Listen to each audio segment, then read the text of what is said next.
नमस्कार, स्वागत है आपका। आप देख रहे हैं इंडिया वॉइस और मैं हूं आपके साथ योगेश पांडे। बुलेटिन का आगाज करेंगे बड़ी खबर के साथ। राष्ट्रपति चुनाव के लिए मतदान जारी है। संसद भवन में वोट डाले जा रहे हैं। प्रधानमंत्री नरेंद्र मोदी और मुख्यमंत्री योगी आदित्यनाथ ने भी मतदान किया है। सीएम योगी ने लखनऊ में मतदान किया है। गृह मंत्री अमित शाह, जेपी नड्डा ने भी मतदान किया है। नवीन पटनायक, मनीष सिसोदिया ने भी वोट डाला है। शाम 5 बजे तक वोटिंग जारी रहेगी। मुर्मू और सिन्हा के बीच मुकाबला है। मुर्मू या सिन्हा में कौन मारेगा बाजी, आने वाला वक्त बताएगा।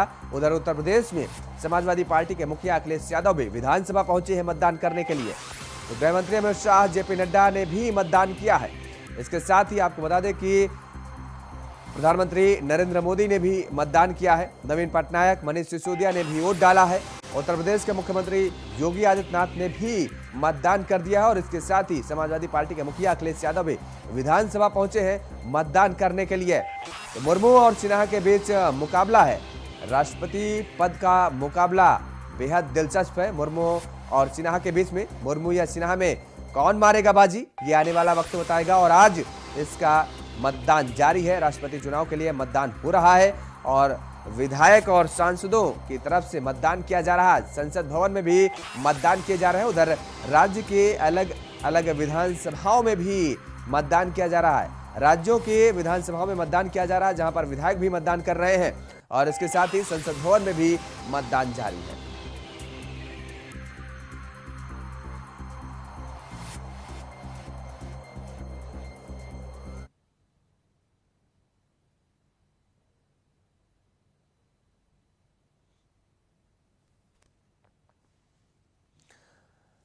तो प्रधानमंत्री नरेंद्र मोदी और मुख्यमंत्री योगी आदित्यनाथ ने मतदान किया है। राष्ट्रपति पद के लिए आज मतदान जारी है। राष्ट्रपति चुनाव के लिए मतदान जारी है और संसद में मतदान जारी है, जहां पर प्रधानमंत्री नरेंद्र मोदी ने मतदान किया है। और इसके साथ ही आपको बता दें कि राज्यों में भी विधानसभाओं में जो है वो मतदान वहां पर हो रहा है, जहां पर विधायक पहुंच रहे हैं और मतदान कर रहे हैं अपना। उत्तर प्रदेश के मुख्यमंत्री योगी आदित्यनाथ ने भी मतदान किया है।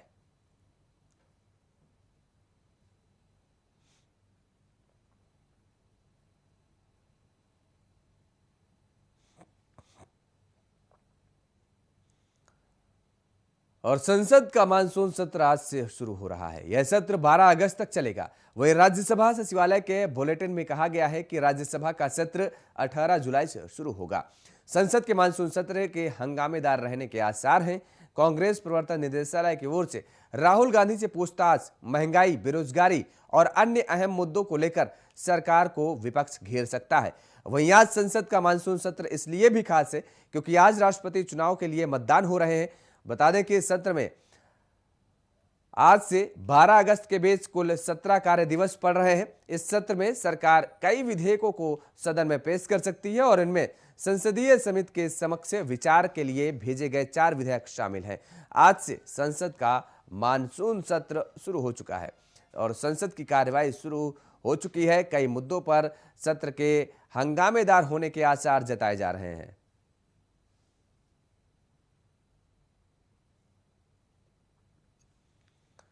तो संसद का मानसून सत्र शुरू हो चुका है। कई मुद्दों पर सत्र के हंगामेदार होने के आसार जताए जा रहे हैं। महंगाई, बेरोजगारी जैसे तमाम मुद्दों को आज विपक्ष की तरफ से उठाया जा सकता है और सरकार को घेरने का काम किया जा सकता है। वहीं ईडी की तरफ से की जा रही कार्रवाई, राहुल गांधी से पूछताछ को लेकर के भी कांग्रेस हंगामा कर सकती है सदन के अंदर। लगातार जिस तरीके से सड़कों पर भी ये कांग्रेस का प्रदर्शन देखने को मिला था राहुल गांधी से ईडी के पूछताछ को लेकर के, और आज सदन के अंदर भी कांग्रेस के नेताओं का हंगामा देखने को मिल सकता है मामले को लेकर के। तो आज का दिन बेहद अहम इसलिए भी है क्योंकि राष्ट्रपति चुनाव के लिए मतदान भी हो रहा है एक तरफ, तो वहीं दूसरी तरफ आज से मानसून सत्र की शुरुआत भी हो रही है और ये मानसून सत्र 12 अगस्त तक चलेगा। तो आज से संसद का मानसून सत्र शुरू हो चुका है।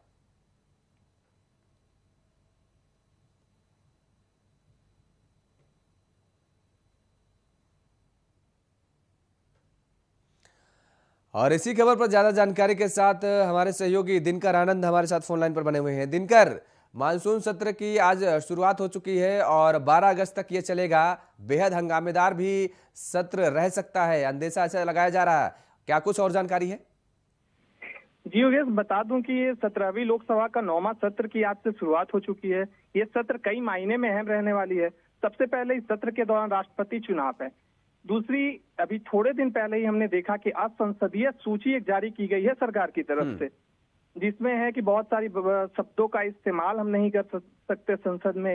इसे लेकर विपक्ष हमलावर रह सकती है सरकार के ऊपर। दूसरी चीज, कांग्रेस के ऊपर जो ईडी और सोनिया गांधी के ऊपर, राहुल गांधी के ऊपर जो ईडी ने शिकंजा कसा है, इसको लेके कांग्रेस हमला कर सकती है। फिर थोड़े दिन पहले हमने बिल्कुल दिनकर, इसके साथ ही आपने बताया कि जिस तरीके से ईडी की कार्रवाई राहुल गांधी के को लेकर के की जा रही है, वो कांग्रेस के नेताओं का सड़क पर भी प्रदर्शन देखने को मिला और आज ये हंगामा सदन के अंदर भी देखने को मिल सकता है। लेकिन सबसे बड़ा जो मुद्दा है वो बेरोजगारी, महंगाई, जो जनता से जुड़े हुए मुद्दे हैं। क्या विपक्ष की तरफ से इन मुद्दों पर भी आज बहस की जा सकती है या हंगामा किया जा सकता है क्या? बिल्कुल योगेश, आप सही कह रहे हैं। अभी हमने देखा जो अग्निपथ योजना को लेकर पूरे देश में हर राज्य, हर डिस्ट्रिक्ट में जो आंदोलन हुए, उसको लेकर भी विपक्ष सरकार पर दबाव बनाने की कोशिश कर सकती है। और एक चीज और हमें देखना होगा कि जो 24 लोकसभा चुनाव आने वाली है, उसको लेकर भी सरकार को घेरने की कोशिश कर सकती है। ये बेरोजगारी को लेके या फिर अभी जो डॉलर नीचे जा रहा है, इसको लेकर भी विपक्ष सरकार पे हमलावर हो सकती है। बिल्कुल दिनकर, लेकिन आपने एक और जिक्र किया कि जिस तरीके से अभी संसदीय जो शब्दों की सूची है वो जारी हुई है, उसमें कई ऐसे शब्दों का जो देखने को मिला है, हमने भी देखा उसमें कि ऐसे कई शब्द हैं जो कि अब उन पर भी तमाम सारी बहस और तमाम सारी सियासी गलियारों में चर्चाएं भी हो रही हैं। और उसको लेकर के दरअसल जिस तरीके से कहा गया कि नापाक शब्द पर लगा दिया गया, बैन लगा दिया, बाल बुद्धि पर बैन लगा दिया गया। पाकिस्तान का अगर हम जिक्र करें, जब भी सदन के अंदर कोई भी चर्चा होती है, कोई भी जिक्र होता रहा है, तो पाकिस्तान की नापाक हरकत को लेकर के अक्सर सदन के अंदर इस शब्द का प्रयोग किया जाता रहा। तो यानी क्योंकि अब नापाक हरकत से बाज नहीं आता पाकिस्तान, हम लोग लगातार देख रहे हैं। ऐसे में जब इस शब्द पर बैन लगा दिया गया है, तो सदन के अंदर अब किस तरीके की भाषा और पाकिस्तान के लिए क्या वो शब्द कौन से होंगे जो इस्तेमाल किए जा सकते हैं? बिल्कुल, आप सही कह रहे हैं। अभी हमने देखा था थोड़े दिन पहले असदुद्दीन ओवैसी की एक बयान सामने आई थी कि अब मैं संसद में बोलूंगा कि बीजेपी पर मैं फूल बरसाकर हमला करूंगा। उन्होंने एक तंज कसा था सरकार पर। उसके बाद अभी देखा है हमने भ्रष्टाचार शब्द इस्तेमाल नहीं करना है। अब आप ही देखिए, भ्रष्टाचार एक हमारे देश की बहुत बड़ी समस्या है। अब इसे हम इस्तेमाल नहीं कर पाएंगे संसद में, तो हम अपनी बातों को कैसे रख पाएंगे? तो इसको लेकर भी सरकार को विपक्ष घेरने की कोशिश करेगी और सरकार कहीं ना कहीं इस चीज को अपना भुनाने की भी कोशिश कर सकती है। सरकार इस पर जवाब देने की कोशिश कर सकती है। चलिए, बहुत बहुत शुक्रिया तमाम सारी जानकारी देने के लिए। दिनकर आनंद हमारे साथ जुड़े हुए थे, जिन्होंने बताया कि किस तरीके से संसद के अंदर कार्रवाई होगी और सबसे बड़ी बात यह है कि हंगामेदार ये सत्र रहने के आसार जताए रहे। विपक्ष से किस तरीके से हंगामा कर सकता है सदन के अंदर।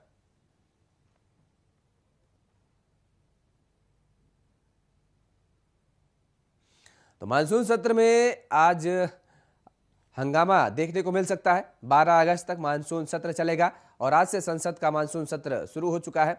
दरअसल जिस तरीके से विपक्ष के हंगामेदार सत्र को चलाने के आसार जताए जा रहे हैं, विपक्ष तरफ से हंगामा किया जा सकता है। दरअसल ये भी कहा जा रहा है कि राहुल गांधी को लेकर के जो ईडी के पूछताछ चल रही थी, उसको लेकर के भी आज कांग्रेस के नेताओं की तरफ से सदन के अंदर हंगामा किया जा सकता है। और इसके साथ ही आपको बता दें कि महंगाई को लेकर के भी सदन के अंदर आवाज उठ सकती है और वही अग्निपथ योजना को लेकर अभी सड़कों पर किस तरीके से बवाल देखने को मिला है, आज यह मुद्दा भी सत्र के दौरान सदन के अंदर उठ सकता है। तो महंगाई, बेरोजगारी जैसे मुद्दों पर सरकार को घेरने का आज पूरा प्लान विपक्ष की तरफ से बनाया जा चुका है और विपक्ष से सरकार को घेरने की पूरी कोशिश करेगी। मानसून सत्र में 24 बिल पेश हो सकते हैं बताया जा रहा है। वहीं 12 अगस्त तक मानसून सत्र चलेगा।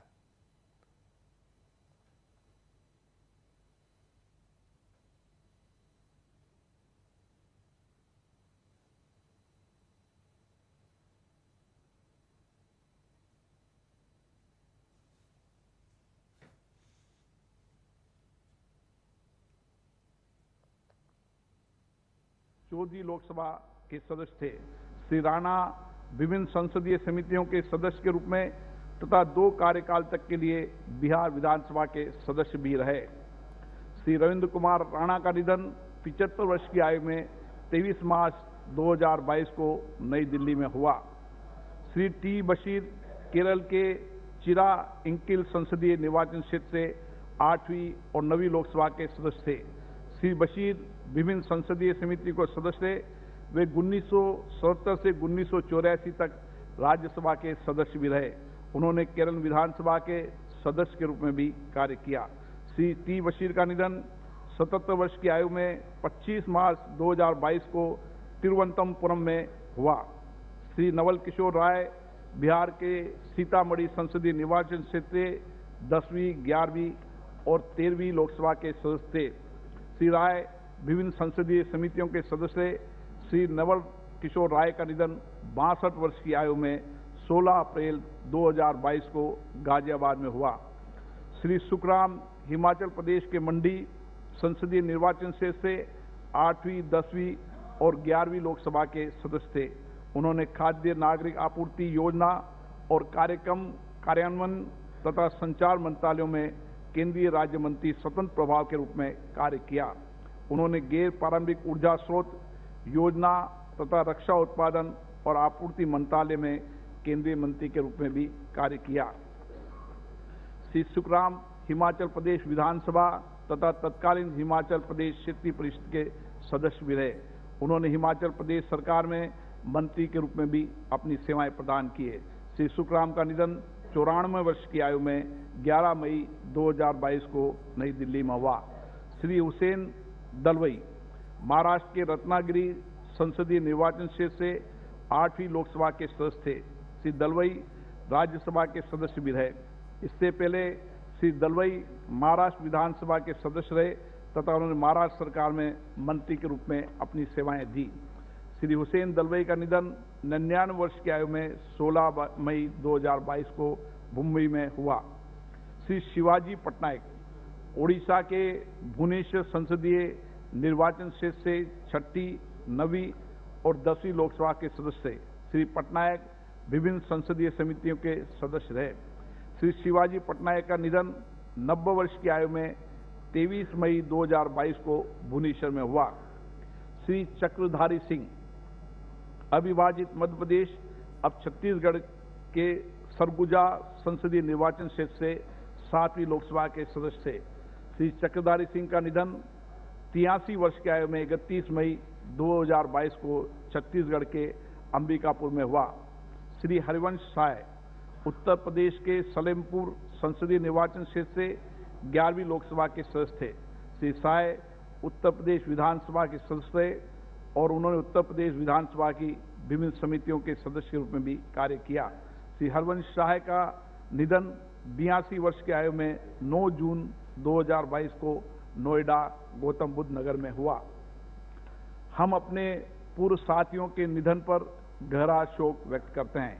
ये सभा शोक संतप्त परिवारों के प्रति अपनी संवेदना व्यक्त करती है। अब यह सभा दिवंगत सम्मान आत्माओं के सम्मान में कुछ देर मौन रहेगी।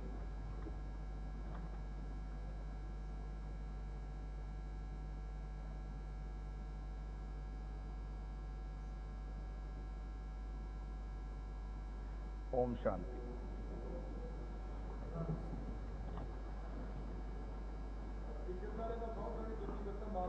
एक मिनट, माननीय सदस्यगण, मुझे सभा को सूचित करना है कि हाल ही के उपचुनाव में के बाद 7वीं लोकसभा के लिए चुने गए चारों सदस्यों को मैं बधाई देता हूं और इसलिए भी बधाई है कि आज के परिणाम स्वरूप लोकसभा में कोई भी स्थान रिक्त नहीं रहा। मैं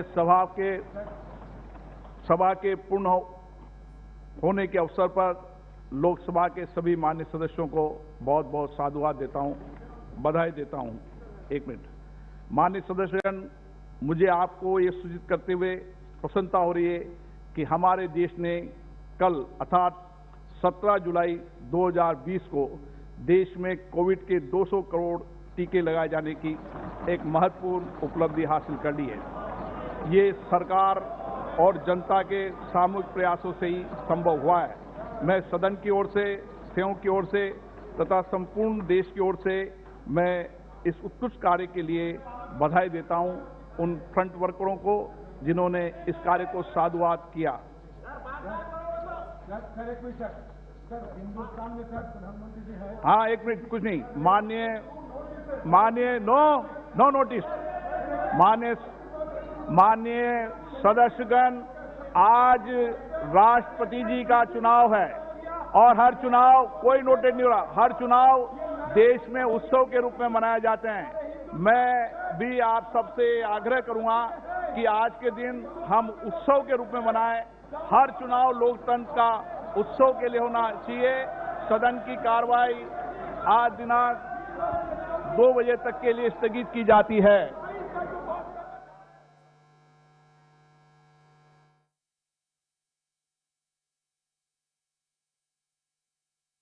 आपको बता दें कि आज का दिन बेहद अहम माना जा रहा है। मानसून सत्र की आज से शुरुआत हो चुकी है, लेकिन 2 बजे तक स्थगित कर दिया गया है। जिस तरीके से आज राष्ट्रपति पद के चुनाव के लिए मतदान हो रहा है और 2 बजे तक के लिए सदन को स्थगित कर दिया गया है।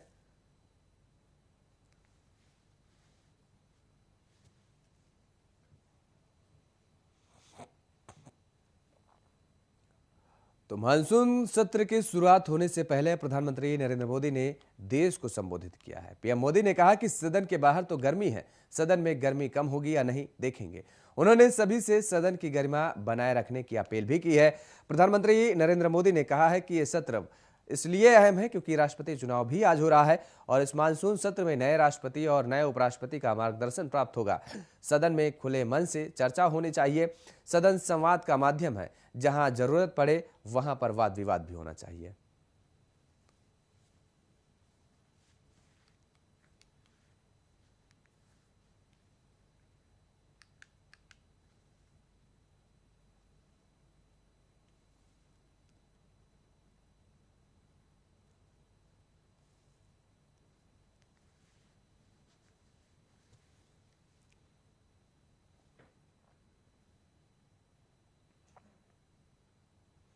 रुख करेंगे अब लखनऊ का, जहां पर अमृत महोत्सव के तहत हर घर तिरंगा कार्यक्रम गृह मंत्री अमित शाह की अध्यक्षता में बैठक हुई है। सीएम योगी आदित्यनाथ बैठक में शामिल हुए। वीडियो कॉन्फ्रेंसिंग के जरिए मुख्यमंत्री योगी आदित्यनाथ शामिल हुए हैं। तो संस्कृति मंत्री जयवीर सिंह भी इस बैठक में मौजूद रहे। गृह मंत्री अमित शाह की अध्यक्षता में यह बैठक हुई है और इसके साथ ही मुख्यमंत्री योगी आदित्यनाथ भी शामिल हुए हैं बैठक में वीडियो कॉन्फ्रेंसिंग के जरिए सीएम योगी आदित्यनाथ ने शिरकत की है। तो वीडियो कॉन्फ्रेंसिंग के जरिए सीएम योगी इस बैठक में शामिल हुए हैं और इसके साथ ही संस्कृति मंत्री जयवीर सिंह भी बैठक में मौजूद रहे। अमृत महोत्सव के तहत हर घर तिरंगा कार्यक्रम बैठक का आयोजन किया गया, जो कि गृह मंत्री अमित शाह की अध्यक्षता में इस बैठक का आयोजन किया गया। बैठक में उत्तर प्रदेश के मुख्यमंत्री योगी आदित्यनाथ भी शामिल हुए और इसके साथ ही आपको बता दें कि वीडियो कॉन्फ्रेंसिंग के जरिए मुख्यमंत्री योगी आदित्यनाथ इस बैठक में शामिल हुए। तो अमृत महोत्सव के तहत हर घर तिरंगा कार्यक्रम को लेकर के बैठक का आयोजन किया गया, जिसमें सीएम योगी आदित्यनाथ भी शामिल हुए। बैठक में CM Yogi Adityanath video conferencing के जरिए शामिल हुए हैं।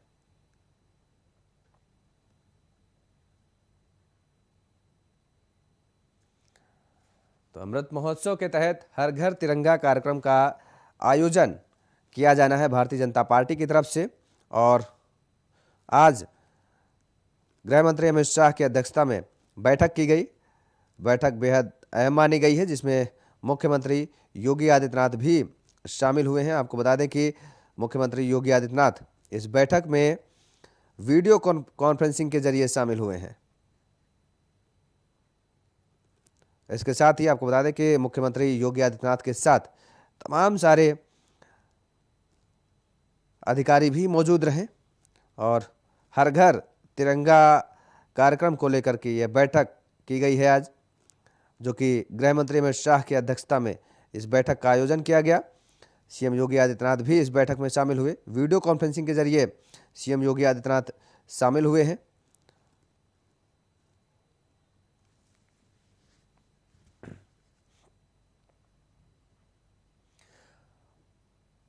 उधर रायबरेली के ऊंचाहार से समाजवादी पार्टी के विधायक और पूर्व कैबिनेट मंत्री डॉक्टर मनोज पांडे ने प्रेस कॉन्फ्रेंस कर एनटीपीसी प्रशासन को आड़े हाथों लिया है।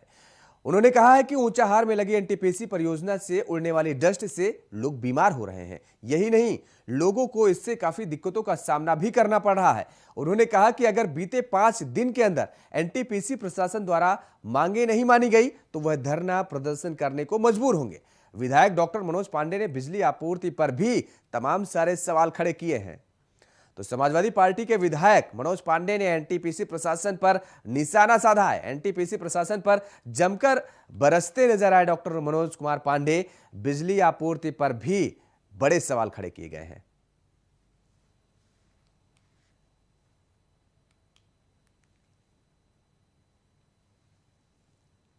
विद्युत की जो आपूर्ति है आज बद से बदतर है जिले में।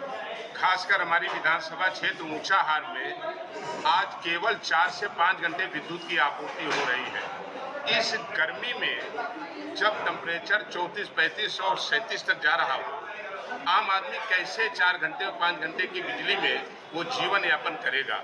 और खासकर जब आज किसानों की धान की रोपाई का समय चल रहा हो, उस समय ना प्राइवेट ना सरकारी ट्यूबवेल्स चल पा रहे हैं, खेतों में पानी नहीं पहुंच पा रहा है, अपूर्णीय क्षति आज किसानों को हो रही है और आज उनका लगा हुआ धान वो पूरी तरीके से झुलस जा रहा है। और इसी विद्युत आपूर्ति को लेकर के जो एक बड़ा भाग डलमू पंप कैनाल से सिंचित होता है, आज वो पंप भी नहीं चल पा रहे हैं और नहरों में भी पानी नहीं मिल पा रहा।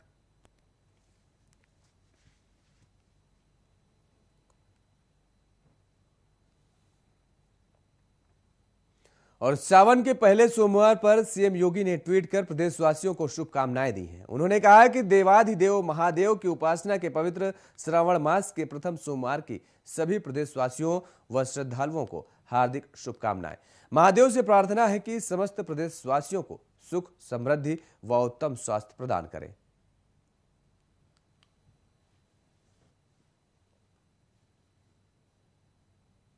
और इस बुलेटिन में फिलहाल इतना ही। खबरों के लिए आप बने रहिए इंडिया वॉइस के साथ। नमस्कार।